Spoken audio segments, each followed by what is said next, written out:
অৱহেলাবোৰ লাহে লাহে সিও বুজাওঁ, অজুহাতবোৰৰ লগতো চিনাকি। কিন্তু এতিয়া তাৰ কোনো অভিযোগ নাই, নাই কোনো উচ্ছৃ ভৰা অভিমান। সি মাথো নিমাত। সুখীৰ অভিনয়ত যেন সি ভাগৰি পৰিছে। মৰম নামৰ সাগৰখনত বাৰে বাৰে বাট হেৰাইছে। সত্য অসত্যৰ প্ৰভেদে বুজালে অভিনয়তকৈ সত্যটো গ্ৰহণেই শ্ৰেয়। সপোনৰ জগতখন সঁচাকৈয়ে মায়াময়।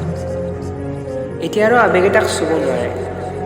সময়ৰ সতে তাক সকলো শিকালে। সি হাৰি হাৰিও যেন জিকিলে, কাৰণ সি জানে সি ভুল নাছিল, সি ঠিকেই আছিল। সেয়ে কোনো ক্ষোভ নাই।